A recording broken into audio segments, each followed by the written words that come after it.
नमस्कार दोस्तों, आप सभी लोगों का बहुत बहुत स्वागत है आप सभी के अपने परिवार स्टूडेंट इलाइट में। यार दोस्तों, आज हम लोग एक नया बैच का शुभारंभ करने जा रहे हैं, जिस बैच का नाम है maths and reasoning special test batch. हां, ध्यान रखिएगा, यह जो बैच होगा इसमें जो आपका टेस्ट पेपर होगा वह हर एक एग्जाम को ध्यान में रख करके करवाया जाएगा, चाहे सेंट्रल का कोई भी एग्जाम हो, रेलवे हो, एसएससी हो, बैंकिंग का एग्जाम हो, या फिर अदरवाइज किसी भी स्टेट का एग्जाम हो, बिहार से रिलेटेड कोई भी एग्जाम हो, यूपी से रिलेटेड कोई भी एग्जाम हो, झारखंड से संबंधित कोई भी एग्जाम हो, तो हर एक एग्जाम को ध्यान में रख करके क्वेश्चन पेपर हम तैयार करेंगे और आपके समक्ष पेश करेंगे। इसमें जो है आपका क्लास जो होगा वह मंडे टू सैटरडे होगा। प्रतिदिन 25 प्रश्नों का टेस्ट होगा। आपका टेस्ट पेपर पहले आपको सेंड कर दिया जाएगा 7 बजे, और उसके बाद 20-25 मिनट के बाद जो है आपके बनाने के बाद हम लाइव जुड़ेंगे और सभी प्रश्नों का यानी जोरदार तरीका से पूरा का पूरा फुल्ली डिस्कशन करवाएंगे, पूरा कंसेप्ट के साथ, है ना, ताकि हर एक एग्जाम में आपको बिल्कुल सहूलियत प्रदान हो। इसमें जो है 25 प्रश्न का आपका टेस्ट होगा, जिसमें 20 मैथ्स का प्रश्न होगा, 5 रीजनिंग का प्रश्न होगा। तो बिल्कुल आप लोग जो जुड़े हुए हैं उनको तो बहुत बहुत धन्यवाद, और आपके जितने भी संपर्क में लोग हैं, है ना, भाई हो, बहन हो, यानी कजन, या फिर आपके जितने भी दोस्त हैं, सभी को आप लोग एक बार हिंट कर दीजिएगा, क्योंकि यह बैच जो है बहुत ही मजा देने वाला है आपको। और मजा इस बात का, क्योंकि अगर इस बैच को आप कंटिन्यू रखोगे तो अलग से मैथ रीडिंग पढ़ने की आवश्यकता नहीं होगी, इसी बैच के माध्यम से आपका रिजल्ट हो जाएगा। चलिए, तो अब ज्यादा समय गंवाने का जरूरत नहीं है, सारा बात आप जानते ही हो। आज थोड़ा विलंब भी है, तो आज हम लोग पहला टेस्ट पेपर आपको सेंड कर दिया गया था टाइम पर, लेकिन लाइव क्लास जोड़ने में थोड़ा विलंब हुआ। तो आज हम लोग शुरुआत करते हैं पहला मॉक टेस्ट का, मैथ रीडिंग का। चलिए आते हैं प्रश्न संख्या पहला पे। हाँ, टेस्ट में सभी प्रकार का प्रश्न होगा, मैथ्स के सभी चैप्टर के प्रश्न होंगे, रीजनिंग के सभी चैप्टर के प्रश्न होंगे, हर एक प्रकार का प्रश्न मिला हुआ होगा। आते हैं प्रश्न संख्या पहला पर। देखिए प्रश्न संख्या पहला क्या कहता है। कहता है यदि 1 रुपया में 10 की दर से टॉफी बेचने पर विक्रेता को 20% का लाभ हो तो 1 रुपया में कितनी टॉफी खरीदी गई थी। देखिए सबसे पहली बात वस्तु का है, ध्यान रखना मेरे भाई। अगर रुपया का स्थिति होता है ना तो लाभ कमाना होता है। जैसे हम ही दुकानदार हैं, 100 रुपया में कोई सामान खरीदे हैं तो लाभ कमाना है तो 100 से ज्यादा में बेचना होगा, अगर हानि पर बेचना है तो 100 से कम में बेचना होगा। लेकिन अगर बात वस्तु की स्थिति का हो, अगर वस्तु का बात हो, 1 रुपया में 5 गो चॉकलेट हम खरीदे, हम ही दुकानदार हैं, तो अगर लाभ चाहिए तो 5 चॉकलेट से कम बेचेंगे तब लाभ होगा, 5 गो से ज्यादा बेच देंगे तो घरे का आटा गिलने करोगे भाई, तब तो हानि हो जाएगा।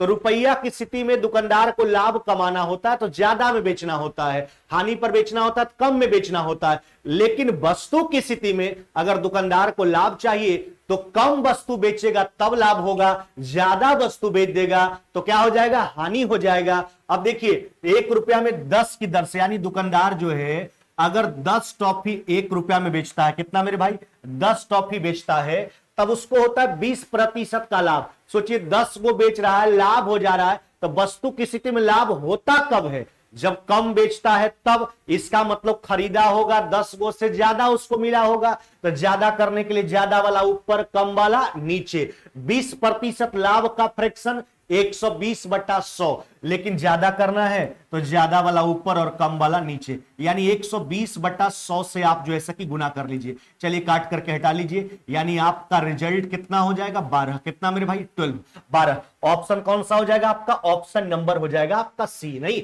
10 टॉफी बेचता है दुकानदार और उसको हो जाता है 20% का लाभ। वस्तु का स्थिति है, लाभ तो तब होगा जब कम बेचेगा तब, इसका मतलब खरीदा होगा 10 गो से ज्यादा, ज्यादा करने के लिए ज्यादा वाला ऊपर, कम वाला नीचे, यानी 12। चलिए अगला प्रश्न पे हम चलते हैं। हाँ, ध्यान दीजिएगा।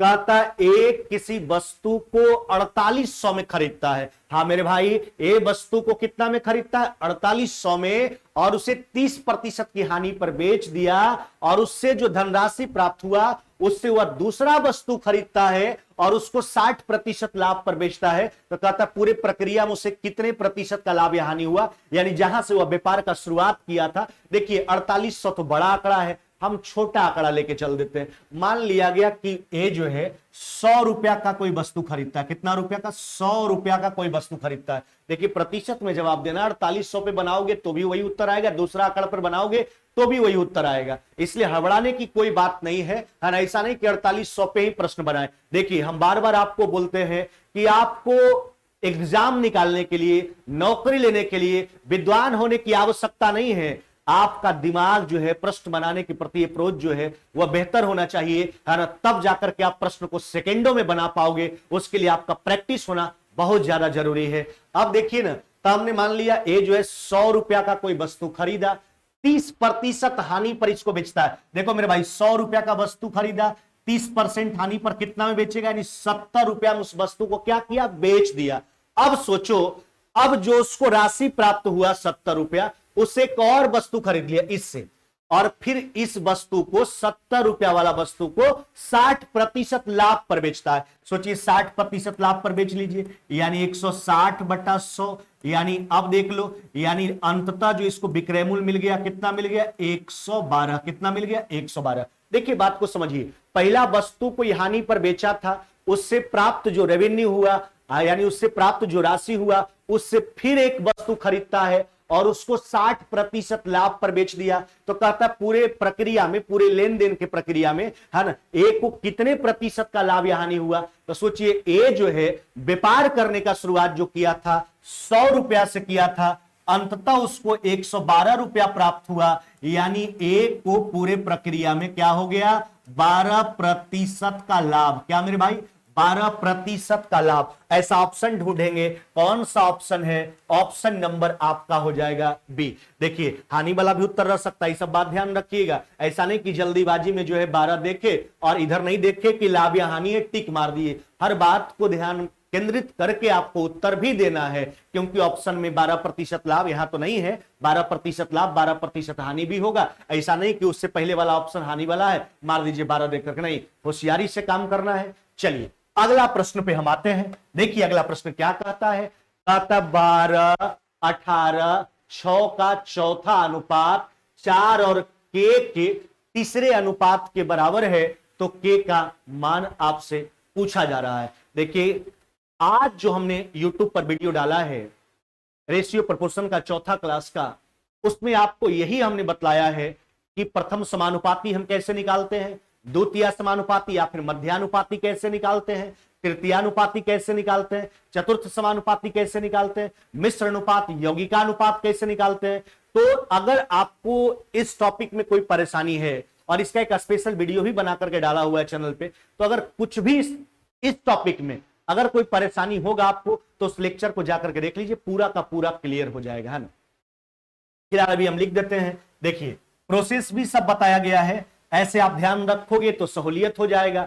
ए और बी का प्रथम समानुपाती अगर निकालना है तो ए और बी का प्रथम समानुपाती a²/b, ए और बी का द्वितीयानुपाती या फिर मध्यानुपाती √ab, ए और बी का तृतीयानुपाती b²/a, है ना, जबकि ए बी सी का चतुर्थानुपाती bc/a। हाँ ध्यान दीजिएगा, अगर किन्हीं को लगे कि आखिरकार इसका प्राप्ति कैसे हुआ है, तो हम बोलें चला अभी यह टेस्ट का समय है ना, तो आप उस लेक्चर को जाकर के देखिए, हर चीज का व्याख्या हमने किया। आखिरकार ए और बी का प्रथम समानुपाती a²/b होता क्यों है ना। इसका मतलब होता है कि पहला पद पर क्या रखे ताकि दो अनुपात आपस में बराबर हो जाए। द्वितीय अनुपात का मतलब हुआ दूसरा पद पर क्या रखे ताकि दो अनुपात आपस में बराबर हो जाए। ए और बी का प्रथम समानुपाती a²/b, ए और बी का मध्यानुपाती कहिए या फिर द्वितीयानुपाती कहिए √ab, ए और बी का तृतीयानुपाती b²/a, ए बी सी का चतुर्थानुपाती bc/a, है ना। तो ये आप ध्यान रखोगे तो बिल्कुल आसान हो जाएगा आपका मामला। आइए प्रश्न पे, 12, 18, 6 का चौथा अनुपात क्या हो जाएगा, BC बाई ए। तो B का मान हुआ 18, C का मान हुआ 6 और A का मान कितना 12।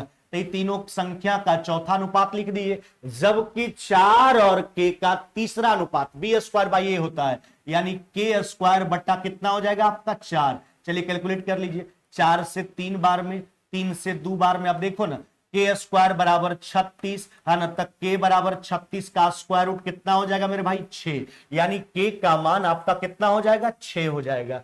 K का मान आपका कितना हो जाएगा 6 हो जाएगा। आपका उत्तर क्या हो जाएगा मेरे भाई 6, ऑप्शन नंबर सी। चलिए 4 नंबर प्रश्न की ओर आगे बढ़ते हैं, सुनिए क्या कहता है, आराम से होशियारी से, है ना, बिल्कुल सभी प्रकार का प्रश्न मिला हुआ है ना, एकदम आपके एग्जाम के लिए समझिए टॉनिक का काम करेगा, चाहे कोई भी एग्जाम देते हो। हाँ, झारखंड से जो लोग रिलेटेड हैं उनका भी देखिए, झारखंड एक्साइज कांस्टेबल का एग्जाम आपके सामने है, JSSC का एग्जाम आपके सामने है, तो एकदम वो सब एग्जाम में बिल्कुल आपको कतई कुछ करने की आवश्यकता नहीं, केवल आप इस टेस्ट में कंटिन्यू बना रहिएगा, है ना। और बिहार वाले को भी बोलते हैं, बिहार पुलिस का एग्जाम है ना, चाहे बिहार का कोई भी एग्जाम होगा, है ना, आगे बिहार SI आने वाला है, तो उसके मेंस में आपको देखने के लिए मिलता होगा 20-25 आपका मैथ्स का प्रश्न आ जाता है, सारा क्लियर हो जाएगा, कहीं कुछ नहीं है। रेलवे का फॉर्म आने वाला है, अभी तो यार बाहर है, चुनाव है तो बाहर है, इसलिए आप लोग बिल्कुल तैयार रहिए, नहीं तैयार रहोगे तो आपका रिजल्ट नहीं होगा। बिल्कुल पहले से आप सजग बन के रहिए, प्रैक्टिस करते रहिए।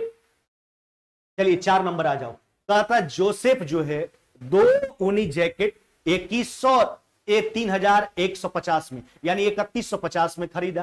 पहले जैकेट को के प्रतिशत लाभ पर और दूसरे जैकेट को के प्रतिशत हानि पर बेचता है, और उसने पाया कि दोनों का विक्रय मूल्य समान है। के का मान आपसे पूछा जा रहा है। देखिए, तो एक जैकेट का क्रय मूल्य जोसेफ का है 2100, नहीं, अच्छा, दूसरा जैकेट का जो क्रय मूल्य है वह 3100 कितना है 50 रुपया। 2 जैकेट खरीदता है जोसेफ।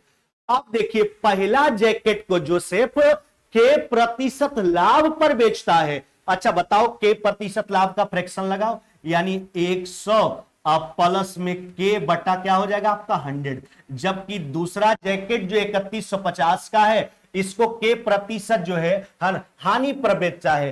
के प्रतिशत हानि का फ्रैक्शन लगा लीजिए कि 100 माइनस में के बटा कितना हो गया आपका 100। अब देखिए, प्रश्न के हिसाब से कहा गया दोनों जैकेट का विक्रय मूल्य यानी सेलिंग प्राइस आपस में क्या है, बराबर है। के का मान आपसे पूछा जा रहा है। देखिए, यहां से यहां काट कर उड़ा दीजिए, 1 शून्य तो आपका कट ही जाएगा, 105 से कट जाएगा 2 बार में, और यह कट जाएगा आपका 3 बार में। कैलकुलेट कर लीजिए, तो यह हो जाएगा मेरे भाई 200 प्लस में 2k, है ना, बराबर में 300 माइनस में कितना हो गया आपका 3k, इधर भेज दीजिए, तो यह हो गया 5k, बराबर में कितना हो गया आपका 100, यानी k का जो मान हो जाएगा वह कितना हो जाएगा आपका 20, नहीं, k का मान कितना हो जाएगा 20। कौन सा उत्तर करोगे, ऑप्शन नंबर ए जो है कि आपका राइट आंसर है। हाँ, प्रश्न में बोला गया था दोनों का विक्रय मूल्य जो है वो आपस में बराबर है दोनों जैकेट का, अतः आपका उत्तर हो जाएगा 20। क्या हो जाएगा 20। चलिए अगला प्रश्न की ओर हम चलते हैं। कहता है त्रिभुज का आधार एक ऐसा वर्ग के परिमाप के बराबर है जिस वर्ग यानी स्क्वायर का विकर्ण डायगोनल जो है वह 9√2 सेंटीमीटर है, और ऊंचाई जो है उस त्रिभुज का एक ऐसे वर्ग के भुजा के बराबर है जिस वर्ग का क्षेत्रफल 256 वर्ग सेंटीमीटर है। उस त्रिभुज का क्षेत्रफल, देखिए त्रिभुज का है कोई भी क्यों नहीं हो, है ना, त्रिभुज का क्षेत्रफल हम जानते हैं 1/2 गुने आधार गुने ऊंचाई, यह हर एक त्रिभुज के लिए लागू है। हाँ, बेस के करस्पॉन्डिंग हाइट होना चाहिए। चलिए ध्यान दीजिएगा, तो त्रिभुज का क्षेत्रफल लिखते हैं 1/2 आधार का, जहां तक सवाल है आधार बेस के बारे में सोचिए। कहता उसका आधार एक ऐसे वर्ग के पैरामीटर के बराबर है परिमाप जिसका विकर्ण 9√2 है। अच्छा सोचो, ये वर्ग का विकर्ण है 9√2, वर्ग का विकर्ण होता क्या है, तो होता है √2 गुने भुजा, तो √2 से डिवाइड कीजिए, वर्ग का एक भुजा आया, परिमाप निकालना है 4 से गुना कर लीजिए। यह देखिए त्रिभुज का आधार निकल के आया जो एक वर्ग के परिमाप के बराबर है, तो वर्ग का परिमाप निकाले, विकर्ण दिया था, विकर्ण √2 गुने भुजा होता है, √2 से डिवाइड किया हमने, एक भुजा का मान आया, 4 से गुना कीजिए, परिमाप निकल के आएगा। परिमाप का मतलब होता है sum of length of external boundaries is called parameter, यानी बाहरी सीमाओं की लंबाई के योग को ही परिमाप कहा जाता है। यह त्रिभुज का बेस आया, जबकि त्रिभुज का ऊंचाई एक ऐसी वर्ग के भुजा के बराबर है जिसका क्षेत्रफल 256 है। सोचो, एक वर्ग का क्षेत्रफल 256 है, वर्ग का क्षेत्रफल भुजा स्क्वायर होता है, तो उसका स्क्वायर रूट कर लीजिए। यह देखिए, तो यह आ गया आपका त्रिभुज का ऊंचाई, यह त्रिभुज का आधार, त्रिभुज का ऊंचाई, यहां से रूट टू काट के हटा लीजिए। अब सोल्व कर लीजिए आराम से। 1/2, 9 चौक कितना हो गया आपका 36, और 216 का कितना हो जाएगा आपका 16, है ना। 2 से 8 बार में 240 और 48 यानी कितना हो जाएगा आपका, यह हो जाएगा आपका 288 सेंटीमीटर में है, तो 288 वर्ग सेंटीमीटर। कितना मेरे भाई, 288 वर्ग सेंटीमीटर। कौन सा उत्तर करोगे, ऑप्शन नंबर ए जो है से कि आपका राइट आंसर होगा, यानी त्रिभुज का क्षेत्रफल जो होगा चेला वह 288 वर्ग सेंटीमीटर होगा, है ना। चलिए अगला प्रश्न की ओर चलते हैं।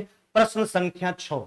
हमने बोला ना, आज हम फिर इसी बात को बोल रहे हैं, हर बैच प्रारंभ करने से पहले बोलते हैं कि जिंदगी में हम दोबारा आपको पढ़ने का ऐसा नौबत नहीं आए कि फिर हमसे पढ़ने के बाद फिर कहीं आपको पढ़ने का नौबत आ जाए, ऐसा कतई होने के लिए हम नहीं देंगे। और आज टेस्ट बैच का शुरुआत किए तो यह भी हम गारंटी दावा के साथ कहते हैं कि कोई भी एग्जाम हो जहां मैथ रीजनिंग से रिलेटेड प्रश्न पूछा जाता है, आपको अलग से पढ़ने के, हाँ एक बार आपके पास कंसेप्ट होना चाहिए। हम रिवीजन का दायरा हम लेते हैं, आप प्रैक्टिस के माध्यम से यहीं पर कंसेप्ट बताते बताते 2-3 महीना आप समझिए ट्रेंड हो जाइएगा। एग्जाम चाहे कुछ भी हो, आप रगड़ के आओगे सेकेंडों में, इसका गारंटी हम दे रहे हैं। चलिए प्रश्न संख्या 6 पर आते हैं।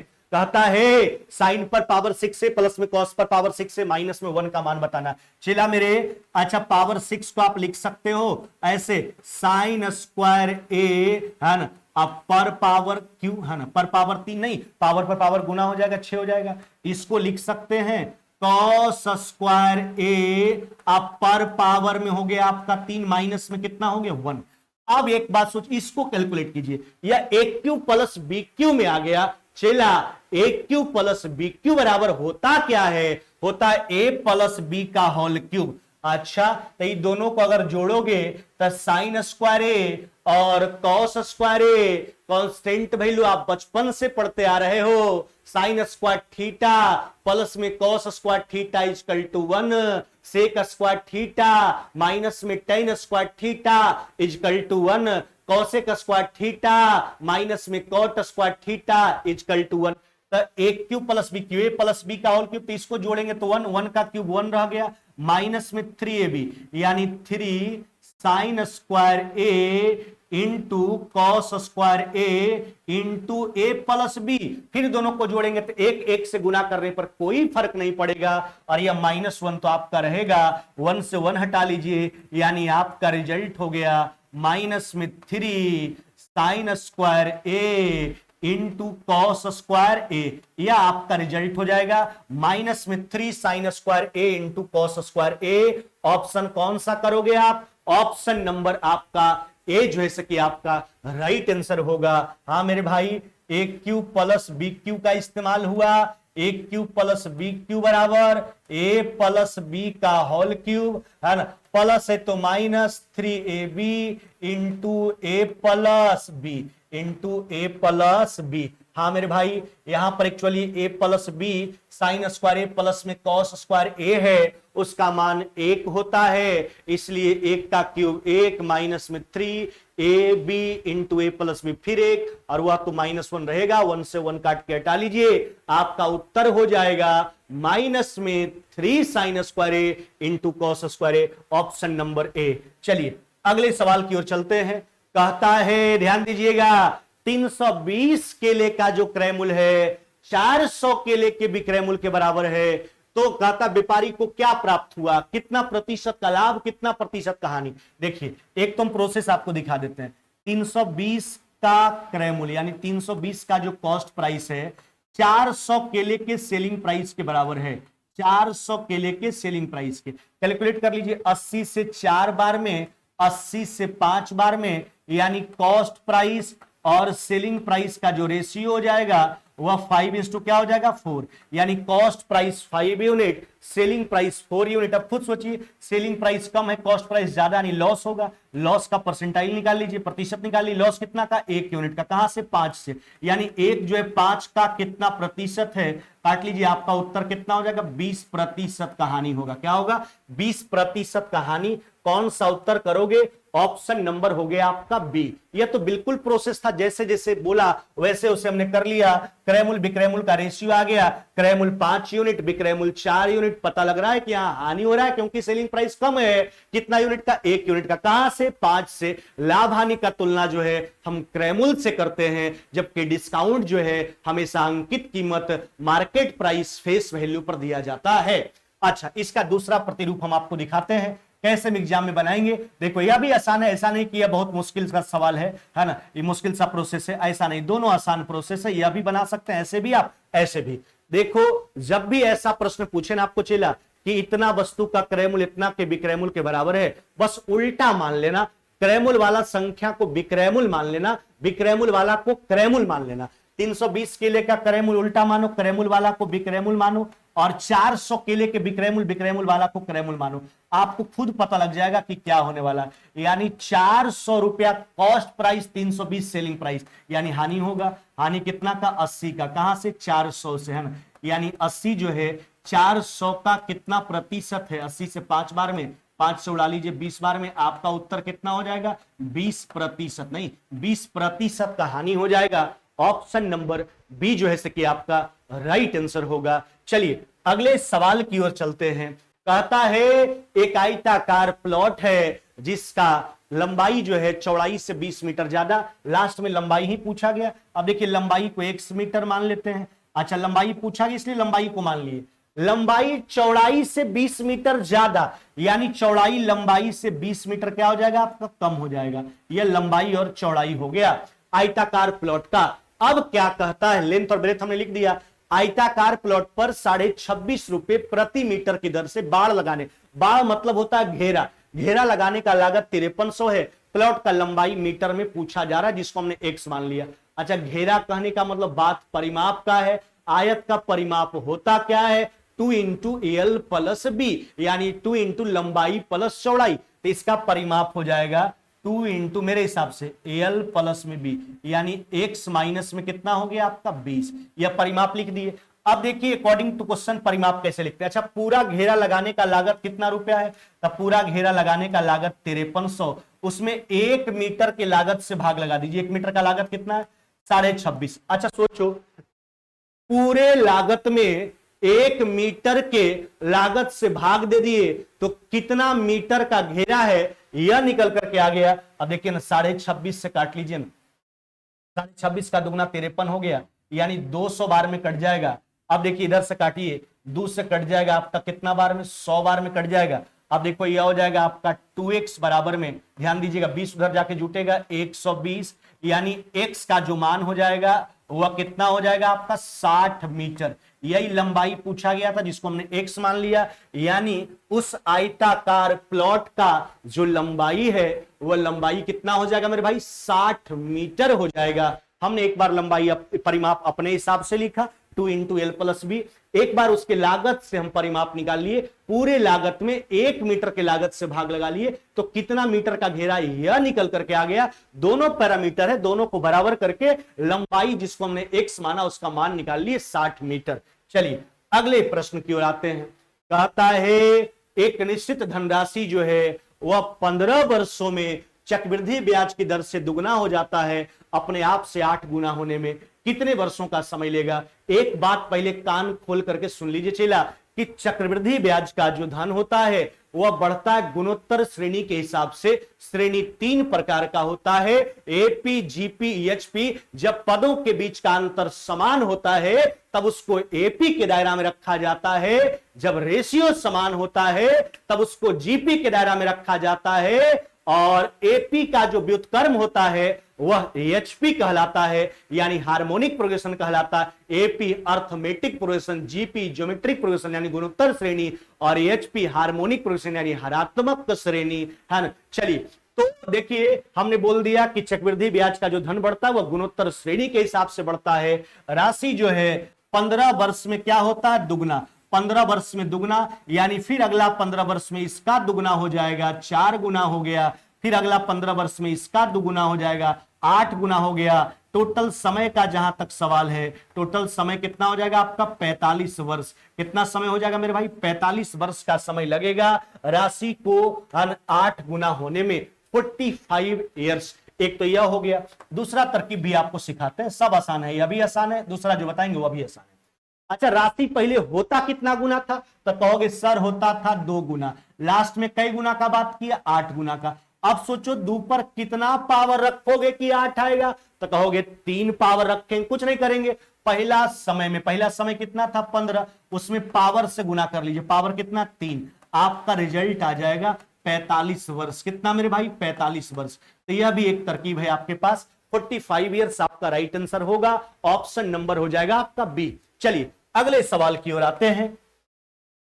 कहता है एक व्यक्ति 60 किलोमीटर प्रति घंटा की दूरी, 60 किलोमीटर की दूरी जो है वह 7 घंटा 7 आवर्स में कंप्लीट करता है। यदि कुछ भाग 8 के स्पीड से पैदल तथा कुछ भाग 16 के स्पीड से साइकिल से तय करता है, तो पैदल तय किया गया भाग आपसे पूछा जाए। देखिए 2 प्रकार से दूरी तय करता है, पैदल और साइकिल से। अच्छा सोचिए, पैदल जो दूरी तय करता है वह किस स्पीड से, 8 किलोमीटर प्रति घंटा का स्पीड से। साइकिल से जो दूरी तय करता है वो 16 के स्पीड से। देखिए एलिगेशन मेथड का इस्तेमाल करते हैं। एलिगेशन मेथड आप पढ़े होंगे। एलिगेशन मेथड में है ना, जिस चीज का चर्चा ऊपर करते हैं उसी का average value, mean value, mixture value का प्रयोग बीच में करके क्रॉस करके रेशियो काउंट करते हैं। Alligation is a method, alligation एक प्रकार का मेथड है जो दर्शाता है कि राशि जो है किस रेशियो में मिला हुआ है आपस में, है ना। एलिगेशन के माध्यम से हम रेशियो निकाला करते हैं। अब देखिए औसत चाल निकाल लीजिए, 60 किलोमीटर 7 घंटा में, तो औसत चाल हो जाएगा पूरे 60 किलोमीटर 7 घंटा में औसत चाल 60/7 है, यानी पूरा दूरी जो 60 किलोमीटर का है उसको 2 ही स्थिति तय करता है, कुछ पैदल और कुछ साइकिल से। पैदल वाला स्पीड है 8, साइकिल वाला स्पीड है 16। औसत चाल निकाल रहे हैं तो कुल दूरी बट्टा कुल समय औसत चाल लिख दिए। अब देखो एक बात ध्यान रखना, अगर आप एलिगेशन में अगर आप चाल लेके चल रहे हो तो एक्चुअली क्रॉस हो जाता है, तो रेशियो टाइम का आएगा। अगर आप टाइम को लेके चलोगे तो रेशियो स्पीड का आएगा। एक बात ध्यान रखें क्योंकि यहां उल्टा हो जाता है। चलिए 16 सत्ते बलियोतल से, यानी 52 बट्टा कितना हो गया 7, बड़ा वाला में छोटा वाला घटाते हैं, 8 सत्ते 56, 4 बट्टा कितना 7। देखिए 7 से 7 13 चौके 52, यानी 13:1। हमने स्पीड लेके चला था हर, तो यहां रेशियो किसका आएगा, तो रेशियो आएगा आपका टाइम का। किसका रेशियो आएगा, टाइम का। टाइम को लेके चलोगे तो स्पीड का रेशियो आएगा क्योंकि उल्टा हो जाता है। अब सोचिए, अच्छा पूरा समय कितना लगा है, पूरा समय 60 किलोमीटर में 7 घंटा। समय का यूनिट कितना हो गया 14। पूरा समय, चाहे देखिए समय तो 2 ही स्थिति में लगने वाला, पैदल या तो साइकिल से। यह 14 यूनिट का मान हुआ। 1 यूनिट का मान निकाले, कहता है उसके द्वारा साइकिल से तय की, तो पैदल का भाग क्या हो गया, यानी उसने पैदल कितना दूरी तय किया। अच्छा तो पैदल का समय निकालो, पैदल का समय कितना यूनिट है 13। ये देखिए पैदल का समय है, समय जब पैदल का आ गया, पैदल कितना समय चला, तो पैदल के चाल में गुना कर लीजिए, दूरी निकल करके आ जाएगा। देखिए 7 से 2 बार में, 2 से काट लीजिए 4 बार में, यानी 13 चौक कितना हो जाएगा आपका 52। 13 चौक कितना हो जाएगा 52 किलोमीटर। यानी उसने जो है पैदल कितनी दूरी तय की है, तो 52 किलोमीटर का दूरी तय किया है। ऑप्शन कौन सा हो जाएगा, ऑप्शन नंबर सी हो जाएगा। अगर आपसे पूछता उसने साइकिल से कितना दूरी तय किया, तो साइकिल वाला समय निकालते और साइकिल के चाल में गुना कर लेते हैं। चलिए अगला प्रश्न पे आते हैं। कहता एक आदमी जो है अपनी आय का 1/3 भाग जो है 5% प्रतिवर्ष पर, 3/5 भाग 8% प्रतिवर्ष पर, और शेष जो है 15% प्रतिवर्ष की दर से जो है निवेश करता है। 1 वर्ष बाद ब्याज के रूप में उसको जो राशि मिलता है 1232 रुपया मिलता है। उसका आय क्या है, यानी कितना रुपया इन्वेस्ट किया है। आय जो था वो तो उसको निवेश कर देता है। अब देखिए ना, व्यक्ति का इनकम को हम मान लेते हैं 1 यूनिट। एक तरफ आय लिखिए, एक तरफ जो निवेश से उसको जो है ब्याज का प्राप्ति होता है उसको लिखेंगे। अच्छा 1/3 भाग कैसे लगाता है, 1/3 भाग लगाता है 5% की दर पर, नहीं 1/3 भाग लगाया 5% की दर पर। पूरे आय का उसका हमने मान लिया आय को 1 यूनिट, 1/3 5% पर, 3/5 इसका, 3/5 3/5 को कैसे निवेश करता है, तो 8% की दर पर, और जो शेष बचता है उसके आय का, उसको जो है 15% पर। अच्छा, शेष बचा कितना, पहले यह सोचो। अच्छा, जोड़ लो 1/3 और 3/5 को जोड़ा, तब 5 9 5 14/15 निवेश हो गया। पूरा आय को हमने 1 मान रखा है, तो 1 में से 14/15 घटाओगे तो शेष कितना बच गया, 1/15। इसको निवेश करता है 15% की दर पर। नहीं, अब देखिए, एक तरफ हमने उसका आय लिखा और दूसरा तरफ उसके आय के निवेश करने से प्राप्त ब्याज को लिखा गया। चलिए ध्यान दीजिएगा, अब देखो ना, काटाकुटी नहीं है कीजिए, ज्यादा बढ़िया है। 1500 एलसीएम कर लीजिए, है ना, तब 1500 इधर चला आएगा। अब इधर देख लीजिए, तो यह हो जाएगा 55 कितना हो जाएगा 25, है ना, और 500 3 से गुना 72, यहां हो जाएगा आपका 25, यहां कितना हो जाएगा आपका 24 तरीके 72, और यहां हो जाएगा आपका 15। अब देख लो 25 15 कितना हो गया 40 और 72 112। यानी यह किसका रेशियो आया, उसके आय और उसके आय को निवेश करने से प्राप्त ब्याज का रेशियो आया। एक वर्ष बाद उसको ब्याज कितना मिलता है, ब्याज के रूप में 1232 रुपया मिलता है, जो 112 यूनिट का मान है। कहता क्या है, कहता उसकी आय क्या है, उसका आय बताइए जिसको निवेश करता है। तो आय 1500 यूनिट है, 1500 यूनिट का मान हमको निकाल लेना है। चलिए 112 से 11 बार में 15 कर रहे हैं 165, यानी आपका रिजल्ट हो जाएगा 16,500 रुपया। कितना, 16,500 रुपया। ऑप्शन कौन सा करोगे आप, ऑप्शन नंबर ए जो है कि आपका राइट आंसर है। उसका आय ही आपसे पूछा गया था, तो उत्तर हो जाएगा 16,500। चलिए अगला प्रश्न को देखा जाए। हाँ ध्यान दीजिए, कहता पहली 111 पूर्ण संख्याओं का, है ना, के योग का इकाई अंक क्या होगा। देखिए यह भी प्रश्न एग्जाम में, आपका सब एग्जाम में पूछा हुआ प्रश्न है। अच्छा, जहां तक पूर्ण संख्या का सवाल है, आप नेचुरल नंबर का नाम सुने होंगे, यानी जितने भी पॉजिटिव इंटीजर है सबको नेचुरल नंबर कहा जाता है, लेकिन जितने भी नॉन निगेटिव इंटीजर हैं जो कि निगेटिव नहीं है, देखिए अगर पॉजिटिव का बात करें तो उसका शुरुआत 1 से होगा, लेकिन अगर नॉन निगेटिव जो निगेटिव नहीं हो तो उसका शुरुआत 0 से होगा। 0 का पलड़ा दोनों तरफ भारी होता है, 0 ए पॉजिटिव की तरफ भी जाता है, निगेटिव की तरफ भी जाता है। आप सिंपल सा बात बचपन से पढ़ते आ रहे होंगे, हम अपने वास्तविक जिंदगी में गणना करने के लिए, है ना, जहां से संख्या का शुरुआत करते हैं सबका सब नेचुरल नंबर है, प्राकृतिक संख्या।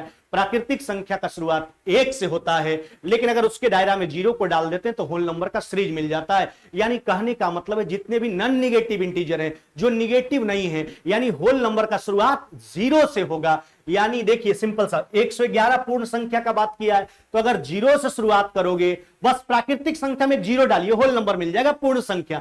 तो 0 1 2 3 4 कहां तक जाओगे, 111 पूर्ण संख्या चाहिए, 110 में ही ब्रेक लगाना होगा, क्योंकि अगर 1 से चलते तब 111 तक जाने का नौबत आता है ना, यानी 0 से लेकर 110 तक। अब देखिए बात नेचुरल नंबर का हो, होल नंबर का हो, सब में एकक का डिफरेंस होता है, यानी बात एपी में होगा। अच्छा, तो उसमें आप जानते होंगे एसएन बराबर एक होता है आपका n/2 इंटू ए प्लस एल। क्या होता है, a plus l, where a equal to first term जबकि l equal to last term. एक और होता है एसएन बराबर n/2 into 2a plus n-1 into D, लेकिन इसी से मेरा काम चल जाएगा। अच्छा देखिए, इसका योग निकालिए, टर्म कितना हो गया 111, n/2 इंटू ए, पहला पद कितना हो जाएगा, पहला पूर्ण संख्या 0, और 111 हो जाएगा 110, 111 नहीं, क्योंकि एक 0 भी इसके दायरा में हमने लिया है, पूर्ण संख्या के दायरा में 0 भी आता है। अब देखिए दूसरे काट लीजिए 110 को 55 बार में, आपको इसके जोग का इकाई अंक, यही तो इसका जोग आएगा गुना करने पर जो प्राप्त मान होगा, तो 5 में 1 से गुना करेंगे, इकाई अंक हमसे केवल पूछा गया, इकाई अंक कितना हो जाएगा इसके जोग का, तो 5 हो जाएगा, 5 हो जाएगा।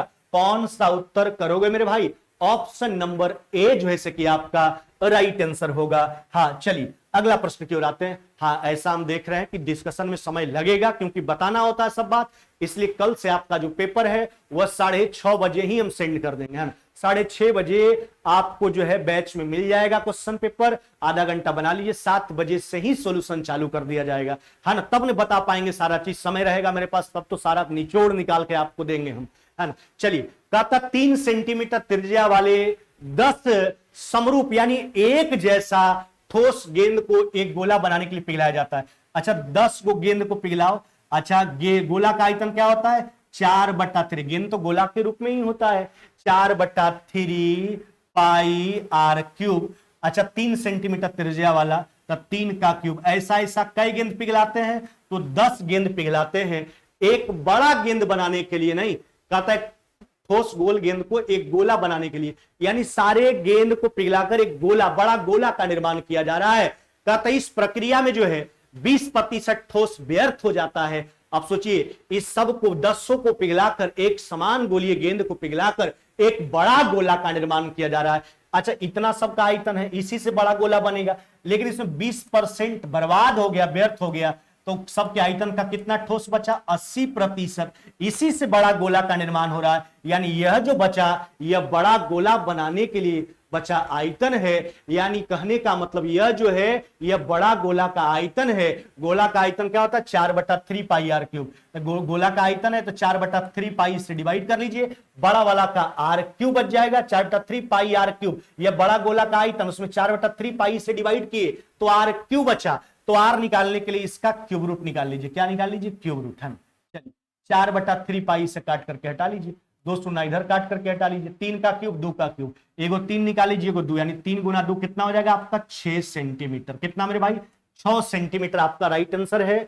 ऑप्शन कौन सा करोगे आप? ऑप्शन नंबर हो जाएगा आपका डी। क्या हो जाएगा? डी। यानी 10 एक समान गोलीय गेंद को पिघलाया जाता है, 20% ठोस व्यर्थ हो गया, बर्बाद हो गया, बचा 80%, उसी से बड़ा गोला का निर्माण हो रहा है। यानी यह जो है बड़ा गोला का आयतन है, 4/3 पाई से डिवाइड किए, आर क्यूब बचा, उसका क्यूब रूट निकाल लीजिए, यानी 6 सेंटीमीटर आपका आंसर हो जाएगा।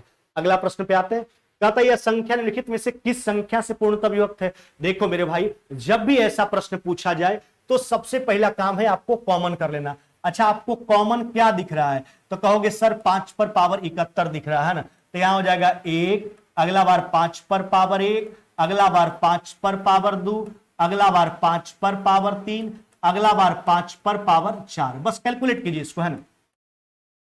देखो 5/71, यहां बचा 1, यहां बचा 5, यहां बचा 25, यहां हो गया आपका 125, यहां हो जाएगा आपका 625। कितना? 625। चलिए अब कैलकुलेट कीजिए आगे। ये हो गया 5/71 गुना, अब देखो 625 125 यानी 750, और यह हो गया आपका 780, 30 और 1 81, यानी 750 में 81 जोड़ेंगे, यह हो जाएगा आपका 750 में 31 जोड़ेंगे, सॉरी 781। देखिए, तो जब भी ऐसा प्रश्न अगर आपसे पूछा जाए तो कॉमन कीजिए और उसके बाद सोल्व करिए, यानी 2 पार्ट में आया। अब यहां से बारी बारी से ऑप्शन पर सोचा जाएगा कौन सा ऑप्शन इसका फैक्टर है। तो आपको देखिए ना मिल रहा है कि इसका फैक्टर जो है वह 71 है। आप पूछिए कैसे? तो 71 से 781 जो है वो आपका 11 बार में डिविजिबल हो जाएगा। तो इसका फैक्टर अगर 71 है तो यानी पूरे जब 71 781 को डिवाइड करेगा तो पूरे संख्या को भी डिवाइड करेगा। उत्तर कौन सा हो जाएगा? ऑप्शन नंबर हो जाएगा आपका डी। देखो जब आप कॉमन कर लोगे ना, 2 पार्ट में आएगा, एक पावर के रूप में, एक आपका नेचुरल नंबर के रूप में। सोच लीजिएगा, हो सकता है किसी एक का फैक्टर हो, कभी कभी दोनों को मिलाने के बाद फैक्टर बनता है। तो यहां के लाने के बाद ऑप्शन पर बारी बारी से सोचा जाएगा कौन सा ऑप्शन इसका फैक्टर है, उत्तर कर लोगे आप 71। चलिए अगला प्रश्न पे आते हैं। कहता है एक परीक्षा में 70% विद्यार्थी अंग्रेजी में, 65% गणित में उत्तीर्ण हुआ यानी पास हुआ, 27% दोनों में अनुत्तीर्ण हुआ। सबसे पहली बात, जब भी ऐसा प्रश्न आए ना तो पहले आप यह सोचना कि प्रश्न किसको लेके बनाए। बस चिल्ला दम आज बता दे रहे हैं, आज के बाद कभी भी इस प्रकार के प्रश्न में आपको दिक्कत नहीं होना चाहिए। तो किसको लेके चलेंगे? फेल को लेके चले कि पास को लेके चले, कैसे पता चलेगा? हम बताते हैं। देखो सिंपल सा बात है, इंटरसेक्शन पार्ट जो कहेगा ना, अगर दोनों में फेल दिया है तो फेल को लेके प्रश्न बनाओ, अगर दोनों में पास दिया है तो पास को लेके प्रश्न बनाओ। देखो 27% विद्यार्थी दोनों में अनुत्तीर्ण हुआ, यानी फेल दिया दोनों में, यानी प्रश्न किसको लेकर बनाएंगे? फेल को लेकर बनाएंगे। बस सिंपल सा बात आपको हम सिखा दिए, आज के बाद कभी दिक्कत नहीं होना चाहिए। अच्छा एगो देखिए बात किसका है? इंग्लिश का, अंग्रेजी का, एक मैथमेटिक्स का। अब सुनिए आराम से, दोनों में कई परसेंट विद्यार्थी फेल हुआ? तो दोनों में 27% विद्यार्थी फेल हुआ। अब सोचो 70% विद्यार्थी हम फेल लेके बना रहे हैं, 70% विद्यार्थी अंग्रेजी में पास हुआ, तो फेल कितना हुआ? तो 100 में से 70 घटाओ तो अंग्रेजी में फेल होगा कितना आपका? 30%। हाँ, मैथमेटिक्स में 65% पास दिया है, हमको फेल पे लेके चलना है। 100 में से 65 घटाओ, कितना हो जाएगा? 35। अब पार्टिकुलर निकाल लीजिए, केवल अंग्रेजी में फेल तो 30 में से 27 घटा लीजिए, केवल अंग्रेजी में 3%, केवल मैथमेटिक्स में 35 में 27 घटा लीजिए, कितना हो जाएगा आपका? 8। हम क्या बोले, दोनों में इंटरसेक्शन पार्ट जो कहेगा, दोनों में अगर फेल दिया तो प्रश्न फेल को लेकर बनाओ, दोनों में पास दिया तो प्रश्न पास को लेकर बनाओ। अब देखिए आगे क्या कहता है, यह सवा का फेल का है। कहता है 248 विद्यार्थी उत्तीर्ण हुआ, तब उत्तीर्ण निकालना है तो टोटल 100 में से घटा लेंगे। देखिए 100 में से घटा लीजिए पूरे फेल को, फेल जोड़िए, केवल अंग्रेजी में 3, दोनों में 27 और केवल मैथमेटिक्स में कितना? 8 38, यानी 100 में से 38 घटा लेंगे, यानी 62% विद्यार्थी जो है वह पास किया है, उत्तीर्ण हुआ है। और उत्तीर्ण वाला का संख्या दिया गया है, कितना दिया गया? 248, जो 62% का मान है। आपसे कहता क्या है, परीक्षा में कुल कितने विद्यार्थी शामिल हुए, यानी 100% का मान आपको बताना है। फेल पास सब आ जाएगा इसमें, 4 बार में काटिए, यानी परीक्षा में शामिल कुल विद्यार्थी का जो संख्या हो जाएगा वह संख्या कितना हो जाएगा? 400 हो जाएगा। कौन सा उत्तर करोगे? ऑप्शन नंबर बी जो है कि आपका राइट आंसर हो जाएगा। क्या हो जाएगा? बी। तो सबसे पहली बात है, कंसेप्ट को समझना है, प्रश्न बनाएंगे कैसे, कैसे सेकंडों में प्रश्न हम सोल्व करें, और हम हर चीज बताते हैं। रटने के लिए बात कम हम आपको बताएंगे, कंसेप्ट समझो, जिसके माध्यम से देखो आपका कंक्लूजन ही तो ट्रिक बनता है, वही फार्मूला बनता है। तो आप कंसेप्ट को ही माइंड में सेट कर लो, है ना। चलिए, तो आपको बनाना, जब भी ऐसा प्रश्न आए तो इंटरसेक्शन पार्ट जो कहेगा उसी को लेके प्रश्न बनाओगे आप। अगला प्रश्न पे आइए, tan अल्फा बराबर 1/2, tan बीटा बराबर 1/3, अल्फा प्लस बीटा। अच्छा चला, ऐसे देखो क्या करते हैं, tan अल्फा प्लस बीटा निकाल लेते हैं। अच्छा सोचिए, tan alpha plus beta, tan ए प्लस बी बराबर क्या होता है? तो tan ए, है ना, प्लस में हो जाएगा आपका tan बी बटा 1 माइनस में, है ना, tan ए इंटू tan बी, 1 माइनस में tan ए इंटू tan बी। चलिए कैलकुलेट कर लीजिए, tan अल्फा 1/2, फिर हो गया आपका 1/3 बटा 1 माइनस में 1/2 गुना 1/3। अब देखिए ना, तो ऊपर आपका हो गया 5/6, नीचे देखा जाए यह भी 5/6, कट गया आपका 1 हो गया। अच्छा 1 को आप क्या लिख सकते हो? तो 1 को आप लिख सकते हैं tan के रूप में। tan कितना डिग्री का मान होता चला? तो tan 45 डिग्री का मान होता है। तो tan अल्फा प्लस बीटा बराबर tan 45, यानी अल्फा प्लस बीटा बराबर 45 डिग्री हो जाएगा। क्या हो जाएगा?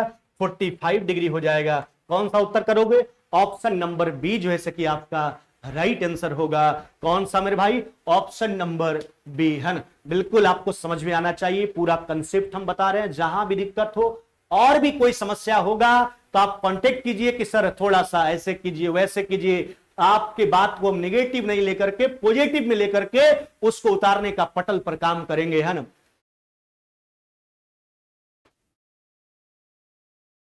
चलिए 17 नंबर आ जाओ। वर्तमान में माया और छाया, हा नाम सुनिए, माया और छाया दोनों के आयु के बीच का रेशियो जो है कैसा है? 6:5। अब से 15 साल बाद रेशियो 9 कितना? 8। अब से 15 वर्षों के बाद, सोचिए वो वर्तमान है, 15 वर्तमान से 15 साल बाद जाना है। दोनों में 15-15 साल जोड़ना होगा। जब समान राशि जोड़ते घटाते हैं, अंतर को बराबर करते हैं, बराबर कर लीजिए। अच्छा 15 साल बढ़ रहा है, अगर यूनिट को देखा जाए तो कितना बढ़ रहा है? तो 3 बढ़ रहा है। देखिए समान राशि जोड़ते घटाते अंतर को बराबर करते हैं, बराबर था, कुछ करने की आवश्यकता ही नहीं पड़ी, है ना। बढ़ा 15 साल, जो 3 यूनिट का मान है, एक का निकालिए। माया का वर्तमान पूछा, वर्तमान में माया 6 यूनिट के रूप में है, यानी 15 गुना 2, यानी आपका रिजल्ट कितना हो जाएगा? 30 वर्ष। कितना मेरे भाई? 30 वर्ष। माया का वर्तमान में जो उम्र है वो उम्र कितना है? 30 साल है, 30 वर्ष है, 30 ईयर्स। Option number C. अगला प्रश्न पे आइए।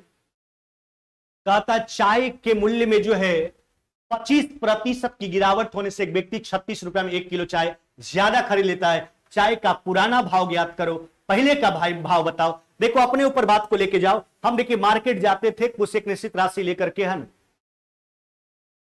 अब क्या कहता है, 36 कहता है चाय के 25% गिरावट होने से व्यक्ति 36 रुपए में 1 किलो चाय अधिक, यानी कहने का मतलब 36 रुपए लेके मार्केट जाया करते थे, आज तो चाय 36 रुपए किलो नहीं, सोच लीजिए कितना रुपए किलो, 400-500 रुपए किलो चाय मिलता है आपका, है ना। चलिए प्रश्न का बात है, तो 36 रुपए लेके मार्केट जाया करते थे, उसके बदले हमको चाय का कुछ ना कुछ मात्रा दिया जाता था, 2 किलो 4 किलो 5 किलो जो भी हो। लेकिन जब एक दिन गए तो दुकानदार बोला कि कीमत 25% गिर गया, यानी कम हो गया, परिणाम स्वरूप आपको जितना चाय मिलता था उससे 1 किलो चाय ज्यादा मिलेगा। अच्छा 1 किलो चाय वही पैसा में ज्यादा क्यों मिल रहा है? तो ज्यादा मिलने का कारण है कीमत में 25% का गिरावट, यानी हम तो 36 रुपए लेके ही गए, लेकिन अब 25% के गिरावट के कारण, यानी 36 के 25% के कारण जो है हमको 1 किलो चाय ज्यादा मिल गया, हम उसके बदले में 1 किलो चाय ज्यादा खरीद लिए 25% गिरावट होने के कारण। यानी कहने का मतलब है कि 36 का जो 25% है वह वर्तमान में 1 किलो चाय का कीमत है। चाय का पुराना भाव, पहले का भाव पूछा, यह चाय का वर्तमान कीमत है, कीमत में अभी गिरावट हुआ है। तो सोचिए अभी अगर वर्तमान में किसी चीज का कीमत घटा है तो पहले तो कीमत ज्यादा होगा, 25% कमी का फ्रैक्शन 75/100, लेकिन पहले ज्यादा होगा, ज्यादा करने के लिए ज्यादा वाला ऊपर कम वाला नीचे, काट के हटाइए 25 से 3 बार में, यानी 3 यहां से निकालोगे तो यहां 12 बच जाएगा, यानी चाय का कीमत पुराना भाव जो था वह कितना था, 12 रुपए प्रति किलोग्राम, कितना, 12 रुपए प्रति किलोग्राम हो जाएगा। ऑप्शन कौन सा हो जाएगा आपका? ऑप्शन नंबर हो जाएगा आपका सी। तो पहले वर्तमान कीमत निकालिए, उसके बाद पीछे जाइए। अगर वर्तमान में किसी चीज का कीमत बढ़ता है ना, तो उसको बढ़ा हुआ कीमत या वर्तमान कीमत कहा जाता है। अगर वर्तमान में किसी चीज का कीमत घटता है तो उसे घटा हुआ कीमत या वर्तमान कीमत कहा जाता है। अगला प्रश्न पे हम आते हैं। कहता 10 संख्या का औसत 12 है, यदि प्रत्येक संख्या में 2 का वृद्धि कर दिया जाए तो नया औसत क्या होगा? सिंपल सा बात, अगर सारे क्वांटिटी में समान परिवर्तन हो तो वही परिवर्तन उसके औसत के साथ होता है। अगर सब में 2 बढ़ाओगे औसत भी 2 बढ़ जाएगा, सब में 2 घटाओगे औसत भी 2 घट जाएगा, सबको दुगना करोगे औसत भी 2 गुना हो जाएगा। पहले का औसत 12 था, प्रत्येक में 2 का वृद्धि किया गया तो नया औसत हो जाएगा 12 प्लस में 2, यानी कितना हो जाएगा 14। हाँ, आसान सा सवाल है लेकिन आपके एग्जाम में ऐसा पूछा जाता है। चलिए अगला प्रश्न पे आते हैं, मैथ्स का आखिरी प्रश्न है। कहता है एबीसी एक समकोणीय त्रिभुज, इसमें कोण ए समकोण है, ध्यान दीजिएगा, बात को समझना आराम से।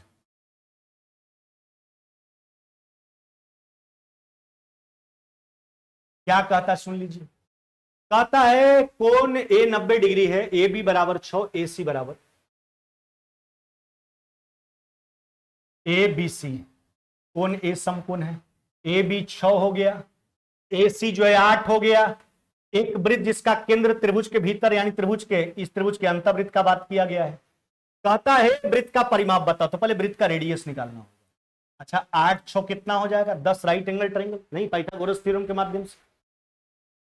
यह देखिए समकोण, इस वृत्त का परिमाप चाहिए तो रेडियस निकालना होगा। इस समकोण त्रिभुज का अंतर्वृत्त है, चला ध्यान रखना, समकोण त्रिभुज के अंतर्वृत्त का जो त्रिज्या होता है वो होता है P + B माइनस में h/2, जबकि बाह्य वृत्त का जो त्रिज्या होता है वह होता है कर्ण का आधा, यानी h/2, क्योंकि इसका जो परिकेंद्र होता है वह कर्ण के मध्य बिंदु पर स्थित होता है, इसका सरकम सेंटर, अतः इसके परिवृत्त का त्रिज्या h/2। तो अंतर्वृत्त का त्रिज्या निकालिए, तब P यानी 6 प्लस में 8 माइनस में 10/2, 14 में से 10 घटा लीजिए तो यानी हो जाएगा 14 में से 10 घटाओगे 4/2, यानी कितना हो जाएगा 2। यह हो गया इस वृत्त का त्रिज्या। आपसे वृत्त का परिमाप पूछा, वृत्त का परिमाप क्या होता है? 2πr, यानी आपका उत्तर कितना हो जाएगा? यह हो जाएगा 4π, बात सेंटीमीटर में है तो 4π सेंटीमीटर, कितना? 4π सेंटीमीटर। समझे बात को? समकोण त्रिभुज के अंतर्वृत्त का त्रिज्या P + B माइनस में h/2, बाह्य वृत्त का त्रिज्या h/2। हाँ, अगर आपको बनाने का शौक है वह भी हम आपको बता देते। देखिए आप क्या कीजिए, यहां से तीनों भुजा पर लंब डालिए, एक बार इसका क्षेत्रफल को लिखो, क्या लिखोगे? अब एक बार इसका क्षेत्रफल 1/2 गुने आधार गुने ऊंचाई लिख दिए। अब उसके बाद बारी बारी से जो है बेस मानते हुए इसको हाइट, आर को हाइट मानते हुए रेडियस निकालिए, 3 ट्रायंगल को जोड़िएगा, क्षेत्रफल आएगा, दोनों को बराबर कीजिएगा, वहां से आर का मान आएगा। तो इसी से बचने के लिए आपको इस फॉर्मेट, वहीं से उस फॉर्मेट का प्राप्ति होता है, सीधा याद रखोगे। समकोण त्रिभुज के अंतर्वृत्त का त्रिज्या P + B माइनस में h/2, बाह्य वृत्त का त्रिज्या h/2। चलिए अब चलते हम लोग रीजनिंग की दुनिया में। आ जाइए प्रश्न संख्या 21। हाँ, कल से जो आपका सेट पेपर 6:30 बजे ही आपको चला जाएगा। आधा घंटा पहले आप बना लीजिए, क्योंकि समय लगेगा, क्योंकि पूरा जब बताएंगे तो समय चाहिए हमको। हाँ, कहता है किसी निश्चित भाषा में 786 का अर्थ है स्टडी वेरी हार्ड, 958 का अर्थ है hard work page, 645 study and work very का पूछा। अच्छा, वेरी का प्रयोग आप देखो कहां किया गया, केवल और केवल पहला स्टेटमेंट में और तो कहीं नहीं है। तो इसका कोडो ऐसा होना चाहिए जो केवल और केवल पहला में ही होना चाहिए। देखिए, तो 8 तो नहीं होगा, क्योंकि 8 यहां भी है, 8 यहां भी। अगर वेरी केवल इसमें, तो इसका कोड भी केवल इसी में होना चाहिए। उसके बाद आप सोचिए, इसका कोड जो है आप और देखो क्या नहीं हो सकता, 6 नहीं हो सकता, क्योंकि 6 का प्रयोग भी अलग जगह है। इसका मतलब है कि भेरी का जो कोड होगा वह कोड कितना हो जाएगा आपका 7। क्या 7? ऑप्शन कौन सा करोगे? ऑप्शन नंबर हो जाएगा आपका सी। क्या हो जाएगा? C number. चलिए आगे आ जाइए, अगला प्रश्न पे आओ। कहता है किसी है ना कोड स्कीम को ध्यान में रखते हुए एक दुकानदार लक्ष्य शॉप का मूल्य 108 रुपया अंकित करता है। उसी कोड स्कीम को ध्यान में रखते हुए उस दुकानदार को कॉर्नफ्लेक्स का जो है मूल्य कितना रुपया अंकित करना होगा। तो देखिए, यह तो कोडिंग रिकॉर्डिंग का ही लेटेस्ट प्रश्न है, ऐसे करके एग्जाम में पूछा गया। बिल्कुल आसान सा सवाल है। पोजीशन रखिए ना, यल का पोजीशन कितना? 12, यू का 21, एक्स का 24, एस का हो गया 19, ओ का 15, ए का 1, पी का 16। बस कुछ नहीं, सबका पोजीशन जोड़ा 108 आया। यानी जो कीमत अंकित कर रहा है वह अल्फाबेट के पोजीशन के जोगफल के बराबर अंकित कर रहा है। आपसे कॉर्नफ्लेक्स का पूछा, किसका पूछा चला? कॉर्नफ्लेक्स का। कॉर्नफ्लेक्स का कीमत क्या होगा? चलिए सबका पोजीशन रखो। सी का कितना? 3, ओ का हो गया आपका 15, आर का हो गया 18, एन का हो गया आपका 14, एफ का हो गया 6, एल का हो गया 12, ई का हो गया 5, एक्स का हो गया आपका 24। जोड़ लीजिए, आपका उत्तर हो जाएगा, जोड़ोगे 97। पीछे पूछा गया एग्जाम में प्रश्न है, ऑप्शन हो जाएगा, ऑप्शन नंबर बी हो जाएगा मेरे भाई। क्या हो जाएगा? Option number B. यानी यहां जो कीमत अंकित किया गया है उसके पोजीशन के जोग के बराबर अंकित किया गया, उसी प्रकार से हम कॉर्नफ्लेक्स का कीमत निकाल लेंगे। चलिए अगला प्रश्न आ जाए। यहां समझिए इस प्रश्न को, कैलेंडर का प्रश्न है। कहता वर्ष 2007 का कैलेंडर किस वर्ष के समान होगा? एक लॉजिक सिखा देते हैं, उसी पे आज के बाद जब भी ऐसा प्रश्न आएगा आप कैलेंडर के रिपीटेशन से संबंधित प्रश्न को आसानी पूर्वक सोल्व कर लोगे। अच्छा, इसके पहले का लीप ईयर क्या है? तो लीप ईयर आपका हो जाएगा 2004। नहीं, लीप ईयर समझते हो ना आप, जो 4 से डिविजिबल है। अब सोचिए, इसके बाद लिखिए 2005, इसके बाद लिखो 2006, इसके बाद 2007, फिर तो 2008 लीप ईयर आ जाएगा। एक लीप ईयर को पकड़ के समझा देते हैं। इसके पीछे जाइए, 2003, 2002, 2001। ध्यान रखना मेरे भाई, लीप ईयर का जो कैलेंडर होता है ना, वह 28 साल बाद या 28 साल पहले जैसा कैलेंडर होता है। लीप ईयर का जो कैलेंडर रिपीट करता है वो 28 साल बाद रिपीट करता है सेम कैलेंडर को, या फिर 28 साल पहले। लीप ईयर के 1 साल बाद का कैलेंडर जो है कब रिपीट करेगा? 6 साल बाद रिपीट करेगा। कई साल बाद? 6 साल बाद। लीप ईयर के 2 साल बाद का कैलेंडर 11 वर्ष पर रिपीट किया करता है। लीप ईयर के 3 साल बाद का कैलेंडर भी 11 साल बाद रिपीट किया करता है। पीछे जाइए, इसी नियम के आधार पर लीप ईयर के 1 साल पहले का कैलेंडर जो है वह उसी के जैसा 6 साल पहले कैलेंडर जैसा रिपीट होगा, या 11 साल पहले के कैलेंडर जैसा रिपीट होगा, और यह भी 11 साल पहले के कैलेंडर के जैसा रिपीट होगा। बस यही लॉजिक आप लगाओगे। लीप ईयर को पकड़िए, लीप ईयर का कैलेंडर 28 साल बाद या 28 साल पहले के जैसा होगा। लीप ईयर के 1 साल बाद का कैलेंडर 6 साल बाद रिपीट करेगा। लीप ईयर के 2 साल बाद का कैलेंडर 11 साल बाद रिपीट करेगा। लीप ईयर के 3 साल बाद का कैलेंडर भी 11 साल बाद रिपीट करेगा। इसके पीछे जाएंगे, लीप ईयर के 1 साल पहले का कैलेंडर 6 साल पहले के जैसा होगा, 2 साल पहले का कैलेंडर 11 साल पहले के जैसा होगा, और 3 साल पहले के कैलेंडर भी 11 साल के पहले के जैसा ही होगा। तो 7 का कैलेंडर कब रिपीट करेगा? 11 साल बाद। 11 7 में 11 जोड़िए, यानी 2018 का कैलेंडर जो होगा वह 2007 के कैलेंडर के जैसा होगा। आप देख लीजिएगा निकाल करके, बिल्कुल उसी कंसेप्ट के आधार पर काम करेगा। हाँ, अगर पीछे जाना है तो पीछे अगर सोचना होगा, 7 से पीछे अगर ऑप्शन होता तो हम 8 को उठाते और कंसेप्ट लगाते उसमें। तो 8 से अगर 8 लीप ईयर है तो 6 साल पहले, यानी 2001 के कैलेंडर के जैसा होता आपका, है। चलिए आगे बढ़ते हैं अगला प्रश्न की ओर। कहता 6 व्यक्ति A B C D E और एफ कितना व्यक्ति? 6 व्यक्ति का बात किया, सर्कुलर अरेंजमेंट है।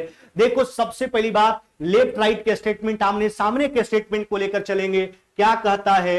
कहता है आमने लेफ्ट राइट वाला, बी डी और सी के बीच में, ए और ई और सी के बीच में, एफ डी के दाईं ओर है। देखो डी के दाईं ओर कौन है? एफ। आगे बढ़िए, कहता क्या है? बी डी और सी के बीच में, बी जो है डी और सी के बीच में, आगे ए ई और सी के बीच में, ए जो है ई और सी के बीच में। सब तो अरेंज हो ही गया। कहता ज्ञात कीजिए ए और एफ के बीच में कौन है। अच्छा, ए और एफ के बीच में आपको कौन दिख रहा है?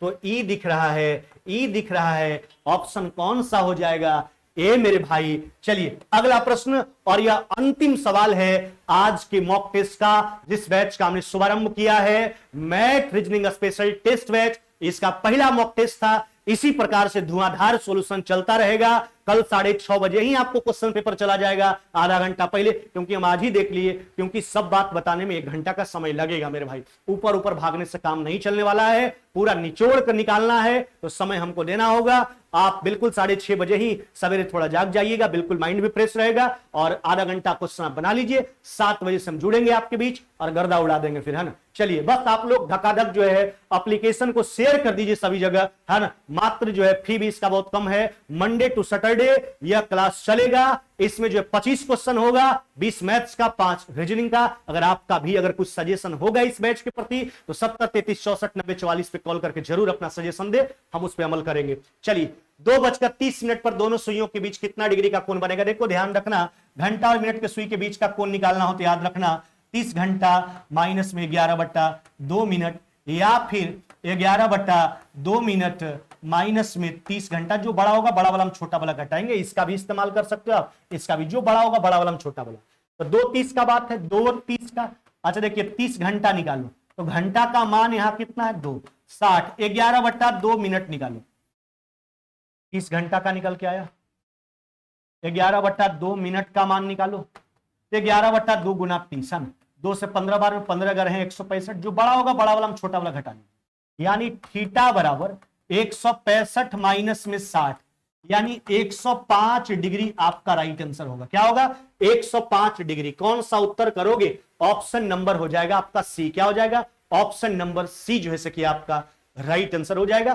30 घंटा माइनस में 11/2 मिनट का भी इस्तेमाल कर सकते हैं आप, या फिर 11/2 मिनट माइनस में 30 घंटा का भी आप इस्तेमाल कर सकते हैं। यह हो गया 2:30 के बीच, दोनों बजे जो है दोनों सुइयों के बीच का कोण 105 डिग्री, है ना। उम्मीद करते हैं आपको बहुत बढ़िया ढंग से समझ में आया होगा।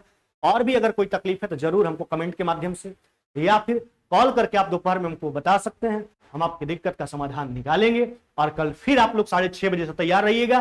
टेस्ट पेपर चला जाएगा आपको, और 7 बजे से हम जुड़ेंगे धमाकेदार सॉल्यूशन के लिए। चलिए फिर मुलाकात होगी नेक्स्ट क्लास में, तब तक विदा लेते हैं। जय हिंद, जय भारत।